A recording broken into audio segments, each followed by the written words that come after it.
Well, it's great to have you in our country. Who would like to ask the first question? We have time for a few, and there's one over here in the middle, and then Professor Tremblay. So I'm sorry. Please go ahead. Hello. Can you hear me? Yes. Okay, I'm very nervous.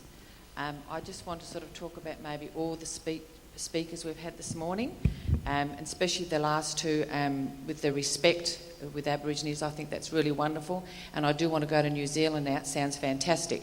And as he said, getting the true story out there. With Anita, when she mentioned the three big money makers, well, it was automotive, banking and then tourism. There was no mention of mining in there. And when Pascal talked about the three rings, environment, culture and economic, and how it's the environment and I think with Aborigines they have the cultural preservation of their country and their integrity that's dominated by things linked with their connection to country. And I think when you look at white people, we sort of come along and, like Peter said, we want to dominate everything. Like we want to dominate the rock, we want to climb the rock, we want to dig everything out of the ground. And I think, I don't know if there's some way that with this conference that we can sort of help the Aborigines that want to keep their land the way it is, like they're pressured to, like they say they've been given land back, but then they're pressured to give it back so they can dig it, they can dig out, do mining on it. And but I think sometimes we sort of see like we just grab things, whereas Aborigines, they're sort of a gentler person and they see what they can get out of the environment. And I think when you look at the world, there's not much pristine country left. And I think we must hold on to what we have in Australia, especially with Kakadu. Thank goodness we've got an elder there that really says he doesn't want mining, he wants to keep it the way it is. And now they're having all that trouble in Western Australia. And sometimes I think families, Aboriginal families, get divided because of that need for money. But then they're the ones there that really want to hold on to their culture and look after it, because I think in generations to come, that's where the money's going to be made. And we have to really help them be strong and hold on to what they've got, because I think they've got more insight to what's really valuable in this world than what we do. Thank you. Okay, thank you for your comments. I wonder if any of the speakers, perhaps Mike, you'd like to address that. I liked the way you had developed your business, but with the intellectual property and being in control of the story. Perhaps there's some connections there with the comments made? No. Even if you... Yeah, no. Yeah, no, there is. Realistically, it's interesting because, as you say, the advancement of Western world and how, in terms of it drives things for profitability, it's okay to jam the brakes on now and say, hey, let's look after the environment. Where does that leave us? It's forever playing catch up. It's what a lot of people don't realise is that even though things took place in the past, but it has a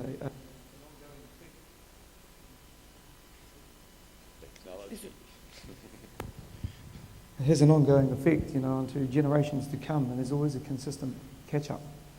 It's always a consistent catch up. Māori were really, really clever in terms of economic business development way back when the first Europeans arrived in New Zealand.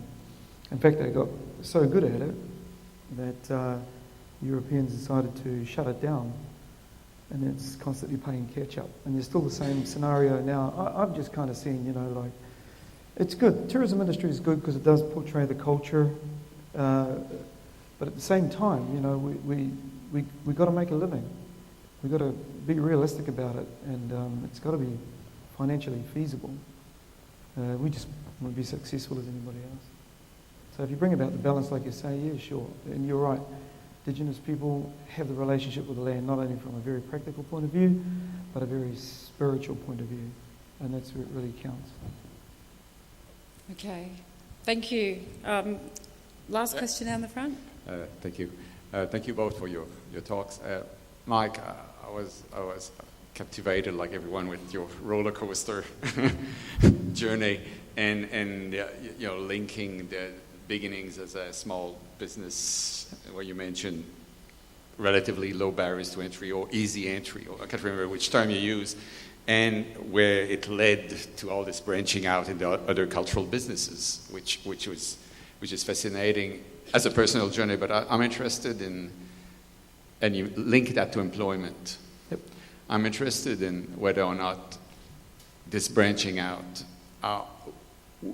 whether or not Indigenous involvement in it, in terms of, we can call it employment, but capabilities, whether people have gone from entry into tourism and sort of get stuck in the roles they take, and dancers and all that, or whether or not they move on, and whether the capabilities generated. What's your view on the challenges there, and your experience? In terms of moving on, it's really hard. It doesn't matter. It doesn't matter what industry you're in.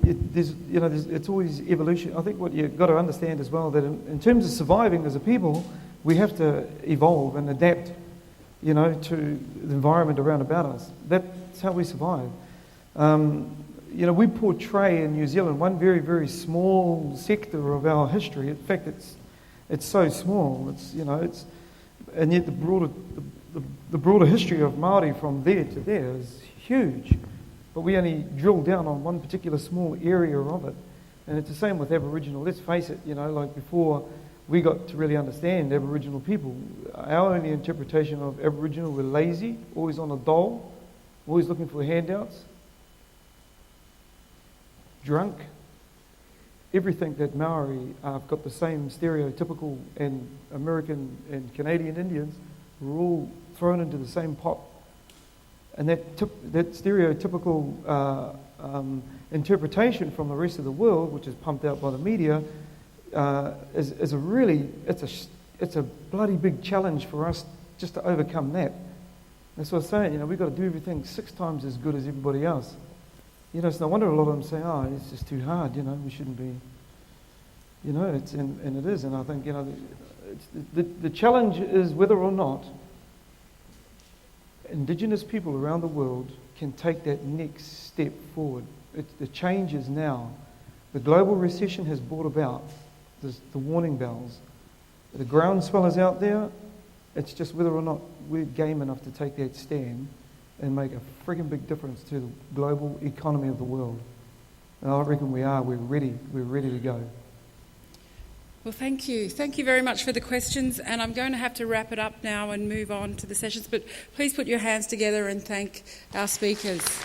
Gentlemen, I'm sure you'll appreciate that such an event as this, the first ever Pacific Asia Indigenous Tourism Conference, requires support and backing. And it would be not an understatement to say that it wouldn't have gone ahead today without that support and backing by Qantas. And in recognition of that support, and most importantly because our national carrier has a great story to tell in this space, we'd like to invite them to address us. And leading the Qantas team, we have with us Qantas Manager of Commercial and Sales Development, Mr. John Simeone, and please welcome him to the stage.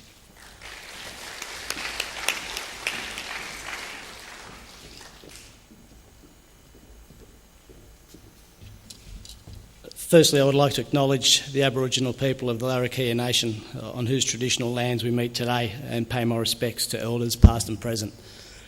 Thanks and good morning, everyone. And I realise I'm the only barrier between you and lunch at the moment, so I'll try and keep it as short as I can.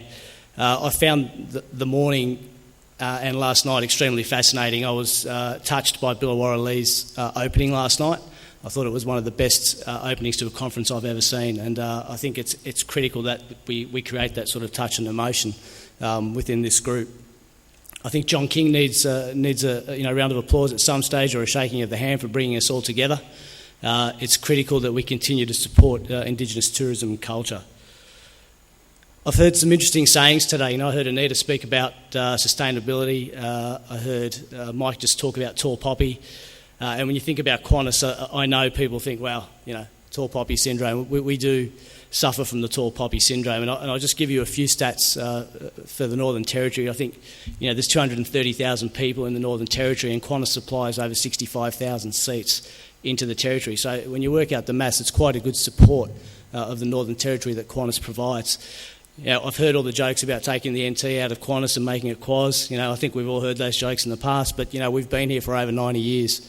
Qantas is an airline that supports Australia and supports Indigenous tourism and culture, not just through tourism, but through investing in training and education. And I'm going to touch on a couple of those points. When Anita spoke about losing her bags, I hope she wasn't talking about flying on Qantas, of course. I hope you were flying another airline at that stage, but I understand you had a good flight down on Qantas, and we were proud to support, and we're very proud to be a supporter of this conference. And we were one of the first groups to support John and ATEC in helping bring this together.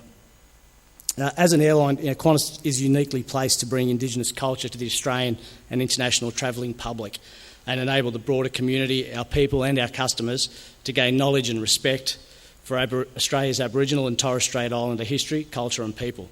We have a long and proud history of supporting Indigenous Australians, and Qantas is committed to reconciliation. In 2007, Qantas launched our first Reconciliation Action Plan, our RAP, and I heard Shane speak about the RAP for a call previously. Our RAP outlines our company's commitment to building relationships for change between Aboriginal and Torres Strait Islanders. Qantas acknowledges that closing the gap is in the interest of all Australians from an economic, social or community perspective. We endorse the vision of a nation which values Aboriginal and Torres Strait Islander heritage, culture and people, and recognise their unique position as the original custodian of Australia. About to be launched in April 2012, Qantas's third RAP builds on our work to date and outlines our focus areas for the next 2 years. Our RAP brings a new focus to education partnerships in order to build on our education to employment pipeline of Indigenous talent. We will increase our support for the Indigenous community through relationships with key community organisations. We will continue to promote respect for Indigenous culture to our employees, the travelling public and the broader community. We have a few focus areas over the next couple of years to further develop partnerships that support the education to employment pipeline and our commitment to increasing Indigenous employment.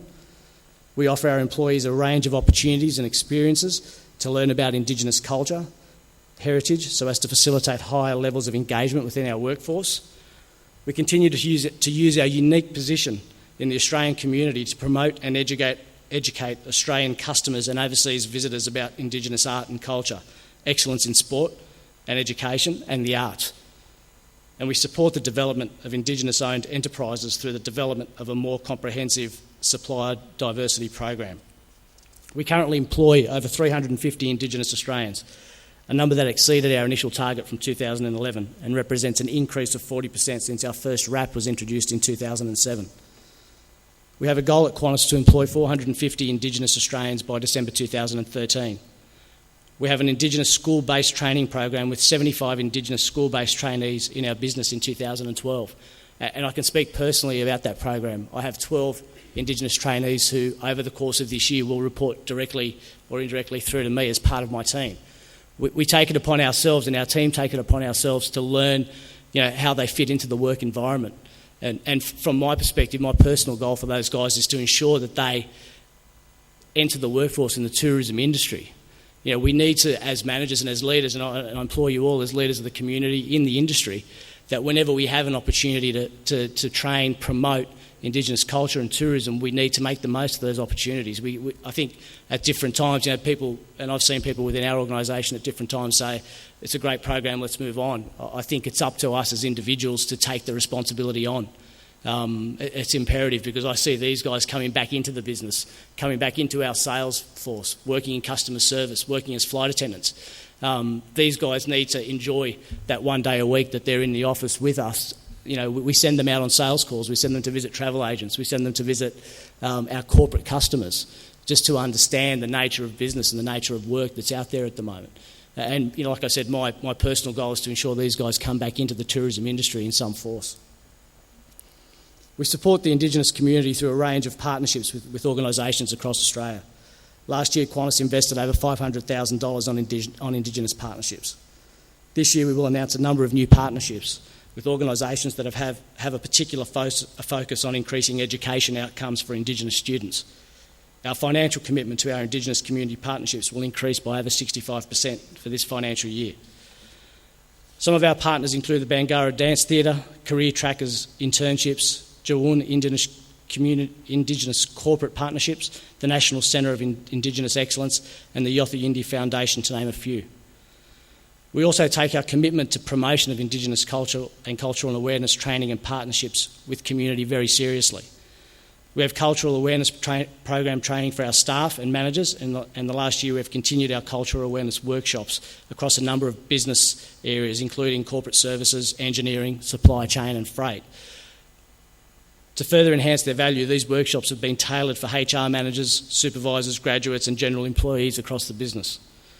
We celebrate Aboriginal and Torres Strait Islander culture within the organisation through events around NAIDOC and Reconciliation Weeks. And we actively promote Indigenous film, documentaries and music on all our in-flight entertainment programs and articles in Qantas, The Australian Way and other publications. We also have local welcome to country segments on our arrival guides for international flights into our capital cities. Earlier this year we extended the licence agreement on our Boeing 737-800 aircraft Yanangi Dreaming for another 2 years. This aircraft has been flying on the domestic market since 2002. As one of the world's leading premium airlines, Qantas plays a significant role in promoting Australia as an inspiring, unique tourism destination. We are extremely proud of the role we play in promoting tourism, and last year we spent close to $20 million annually on cooperative marketing and promotion within Tourism Australia, state tourism organisations and other stakeholders. The connectivity between Qantas International and Australian regional towns and cities is vital to many Indigenous tourism operators. Qantas has a global sales force that is dedicated to selling Australia, focusing on regional dispersal. I'm sure you'll agree, Qantas is committed to a range of measures that improve outcomes for Indigenous Australians through the creation of training, job and business opportunities, promotion of Indigenous culture and art, support and, importantly, promotion of Indigenous tourism. I'd just like to close by saying once again, I can't probably focus on the importance of this and taking something out of it. You know, a conference like this isn't easy to put together. As I said at the beginning, thanks to John King, John Fitzgerald, Chris Flynn from PARTA, Qantas is proud to be a sponsor and proud to support Indigenous tourism in the Pacific Asia region. I'd love to come back next year and say we've got some key goals and key outcomes achieved. You know, and I can say to you, well, I'm one of your target markets in promoting Indigenous tourism. You know, I've got a lot of friends, and I think we all know, you know, they'll probably hop on a flight to Europe next week. Let's get them into regional Australia. Thank you, and we've got a short video to help to just finish off for the day. Enjoy the rest of your conference, and thank you very much.